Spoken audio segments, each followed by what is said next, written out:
Question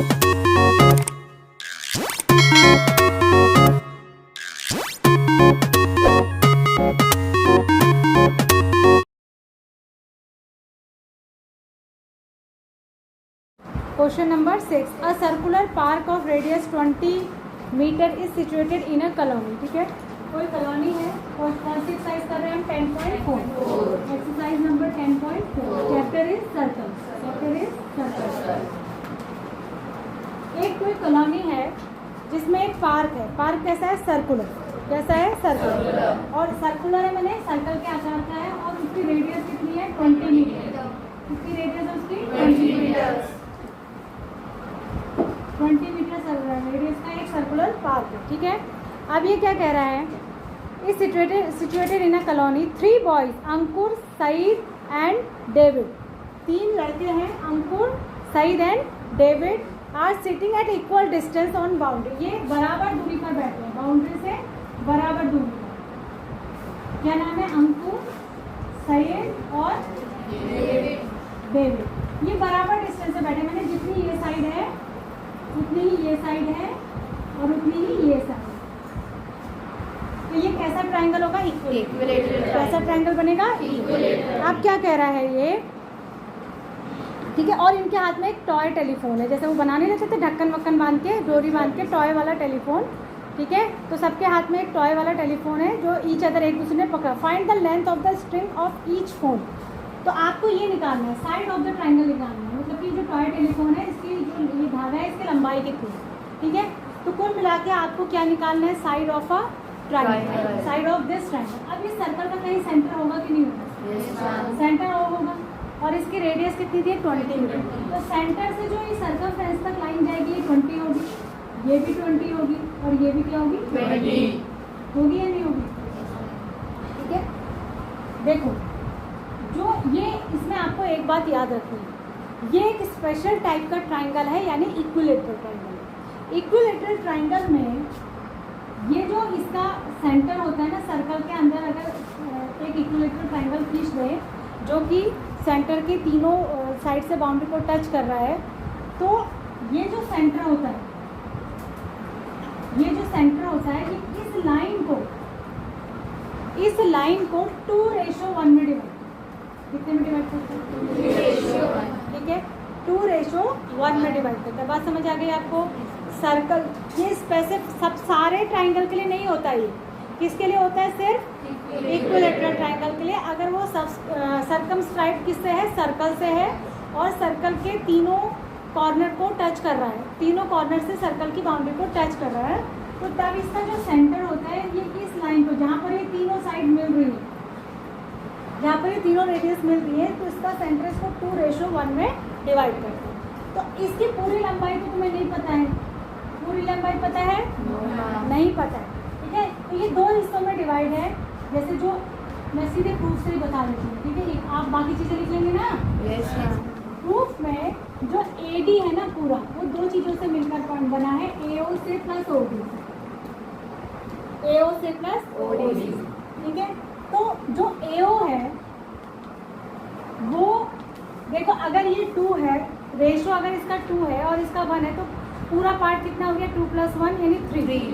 तो पूरे को क्या कहेंगे? 3। एक एग्जाम्पल के तौर पे, तो ऊपर वाले हिस्से को कहेंगे 2/3 और नीचे वाले हिस्से को कहेंगे 1/3। ऊपर वाला हिस्सा 3 में से 2 हिस्से है और नीचे वाला हिस्सा 3 में से 1 हिस्से है। समझ रहे हैं मेरी बात को? तो अब इसका मतलब जो AO है ना वो 2/3 है। किसका? AO किसका 2/3 है? पूरे AD का है या नहीं है? भाई AO जो है वो AD का क्या है? 2/3। और इसी तरीके से OD जो है वो AD का क्या है? 2/3 1/3। ठीक है, तो AO हमें पता है, AO हमें पता है कि ये रेडियस है, ये कितना है? 20 मीटर है कि नहीं है? तो ये इक्वल हो जाएगा 2/3 इंटू AD। इसको इधर मल्टीप्लाई कर देंगे, कितना हो जाएगा? 60 और ये नीचे चले जाएगा, तो ये हो जाएगा AD। तो यानी AD कितना आ गया? AD कितना आ गया? 30 मीटर। AD कितना आ गया? 30 मीटर। अब आप समझ गए होंगे 20 मीटर ये और 10 मीटर। ठीक है, अब AD हमको पता चल गया। AD पता होने से क्या हुआ? हमको क्या फ़ायदा हुआ? AD हमको पता, देखो ये आपको पता है कि नहीं? यस। ये पूरी कॉर्ड है, ये परपेंडिकुलर है, ठीक है। ये जो लाइन, जो एक लाइन अगर मीडियन खींच ले, अगर मीडियन खींच ले इक्विलेटरल ट्रायंगल में, तो वो परपेंडिकुलर भी होती है किसमें, इक्विलेटरल ट्रायंगल, ठीक है। तो ये अगर हमको ये पता चल गया और ये हमको पता है कि ये कितना होगा, कितना होगा ये,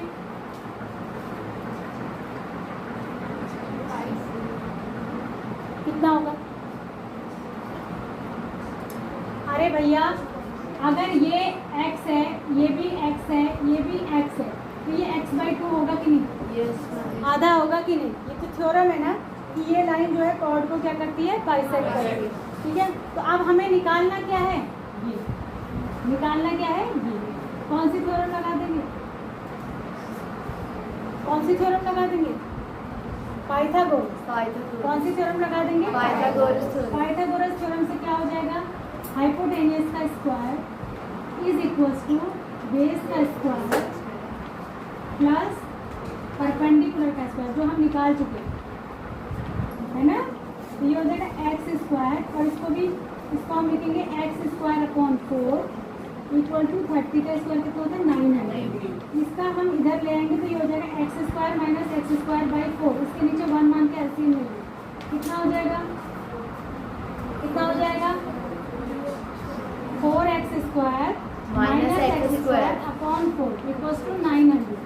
3x स्क्वायर इक्वल्स टू, ये 4 उधर मल्टीप्लाई हो जाएगा 3600, तो x square equals to 3600 upon 3, तो कितना हो जाएगा 1200।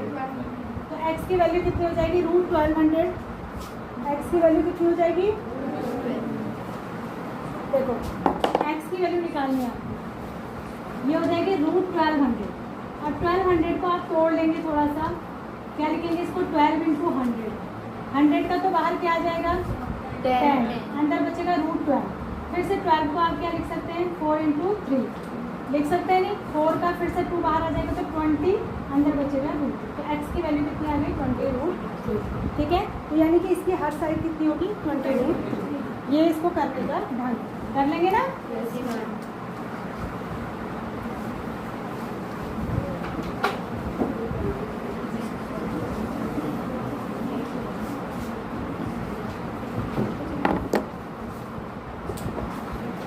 इसमें आप एक कंस्ट्रक्शन लिखेंगे कि draw perpendiculars from each vertex of the triangle on the side in front of that. मतलब हम जब इसको बना लेंगे तो आप लिखेंगे कि ट्रायंगल के हर वर्टेक्स से सामने वाली साइड पे क्या ड्रॉ करेंगे, परपेंडिकुलर। तो ये जो तीनों परपेंडिकुलर होते हैं वो इक्विलेटरल ट्रायंगल में जो सेंटर होता है उसी पर जाकर मिलते हैं, ठीक है, उसी पर जाके मिलते हैं। ये कंस्ट्रक्शन में आप लिखेंगे, मैंने कंस्ट्रक्शन और गिवन लिखा नहीं, पर आप लिखेंगे। बात समझ आ रही है आपको?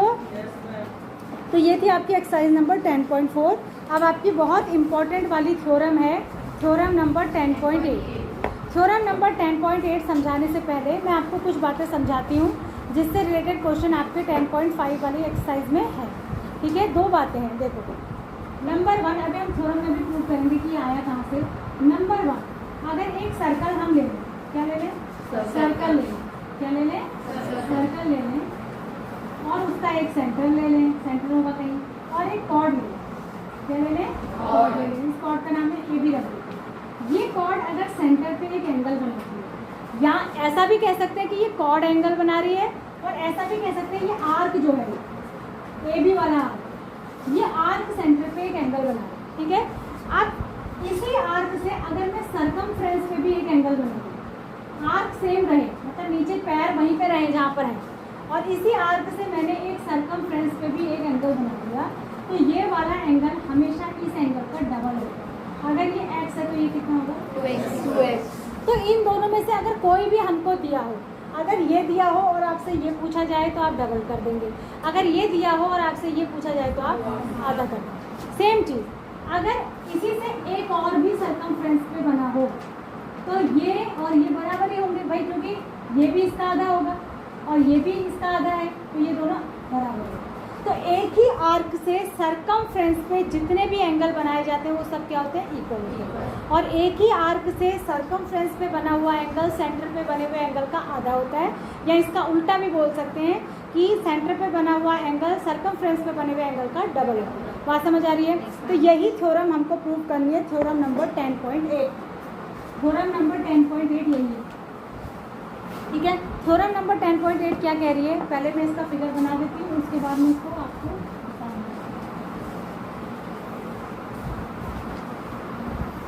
डार्क कर दे रही हूँ इसको ताकि आपको दिखाई दे।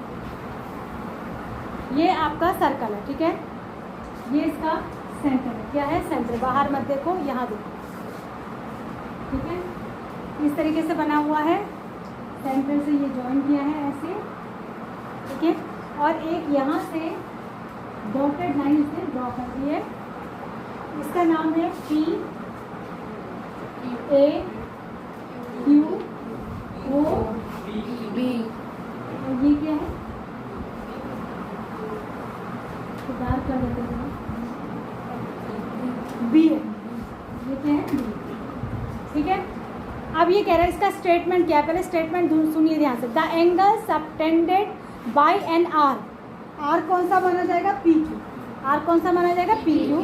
सबटेंडेड बाय एन आर, ठीक है, at the centre is double the angle subtended by it at any point on the remaining part of the circle, यानी सर्कमफ्रेंस, ठीक है। अगर यही आर्क सेंटर पे एक एंगल बना रहा है और यही आर्क अगर सर्कमफ्रेंस में भी एक एंगल बना रहा है तो सेंटर वाला डबल होगा। कहने का मतलब है आप क्या लिखोगे, गिवन में a circle with centre O, ठीक है, and an arc PQ which makes the angle POQ eight the centre and angle PAQ at the circumference. अब आप लिखेंगे टू प्रूव, पहले आप क्या लिखेंगे? To prove. गिवन आप लिख लेंगे कि नहीं? टू प्रूव में आप लिखेंगे, आपको मैथमेटिकली ये प्रूव करना है। इसने तो लैंग्वेज में लिख के दिया है, लेकिन मैथमेटिकली आपको ये प्रूव करना है कि एंगल जो POQ है वो क्या है? डबल होगा एंगल PAQ, होगा या नहीं? या और ये भी कह सकते हैं कि एंगल PAQ जो है वो हाफ होगा एंगल POQ। ये आपको प्रूव करना है। इतनी बात समझ में आ रही है? इतनी बात समझ में आ रही है कि नहीं? yes, अब आप लिखेंगे प्रूफ, या पहले कंस्ट्रक्शन भी आप लिखेंगे, कंस्ट्रक्शन भी लिख लेंगे आप। कंस्ट्रक्शन में हमने क्या किया है, जो डॉटेड लाइन से करते हैं कंस्ट्रक्शन होता है। क्या कहेंगे आप? Join AO, join AO and extend it up two point B, ठीक है। हमने AO को ज्वाइन करा और उसको B तक आगे बढ़ा, उसको B तक आगे बढ़ाया कि नहीं? yes, ठीक है, इतना समझ में आ गया आपको? yes, अब मैं इसमें कुछ मार्किंग करती हूँ। देखो, इसको मैं कहती हूँ एंगल A1, इसको कहती हूँ एंगल 2, इसको कहती हूँ एंगल 3 और इसको कहती हूँ एंगल 4, ताकि मुझे लिखने में ज़्यादा झंझट ना करना पड़े। आपको एक चीज़ और मैंने बताई थी एक बार कि अगर ये एक ट्राइंगल है, इसकी किसी भी साइड को मैं आगे बढ़ा दूँ तो ये जो एंगल बनता है इसको कहते हैं एक्सटीरियर, और ये एंगल अपने बगल वाले को छोड़ के बाकी दो के सम के बराबर होगा। बताया था नहीं? बताया? बताया था ना? ठीक है, तो आप क्या करेंगे? देखो, आप देखेंगे कि देखो ये अगर मैं ये वाला ट्राइंगल देखूँ, ये ट्राइंगल दिख रहा है आपको? इस ट्राइंगल का ये एक्सटीरियर एंगल है कि नहीं? yes, तो ये 1+2 के बराबर होगा या नहीं होगा? yes, ठीक है, तो प्रूफ में आप लिखेंगे कि angle BOQ is exterior angle for triangle OAQ। तो इसका मतलब ये है कि एंगल BOQ जो है वो इक्वल हो जाएगा 1+2, होगा या नहीं? yes, इसमें कोई दिक्कत है आपको? कोई दिक्कत नहीं है।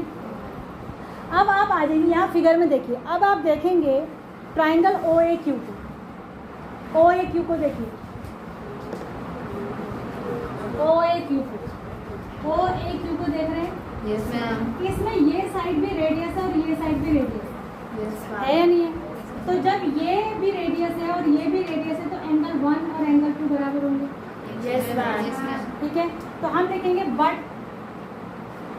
इन triangle OAQ, OA and O B are radius, radius radius दो हैं तो रेडियाई कहेंगे। रेडियस का प्लूरल फॉर्म होता है रेडियाई, रेडियसेस नहीं होता, ठीक है, रेडियाई है।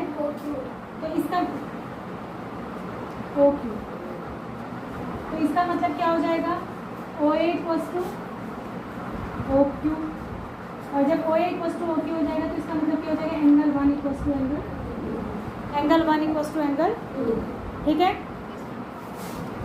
समझ में आ गया। तो इसका मतलब ये हो गया कि जहाँ पर 1 2 लिखा था वहाँ पर भी मैं 1 ही लिख सकती हूँ। तो इसका मतलब हो गया कि एंगल बी ओ क्यू जो है उसको लिख देते हैं एंगल 1 प्लस एंगल 1, तो इसको लिख देते हैं 2 एंगल 1, और एंगल 1 का नाम क्या है, ओ ए क्यू, यानी twice of angle O A Q, है या नहीं, है या नहीं। तो जो बी ओ क्यू है वो इसका डबल आ गया कि नहीं, यस मैम, आ गया, आ गया या नहीं, यस मैम, सिमिलरली, बिल्कुल इसी तरीके से, सिमिलरली इसी तरीके से हम प्रूव कर सकते हैं कि angle P B O P जो होगा वो इसका डबल हो जाएगा,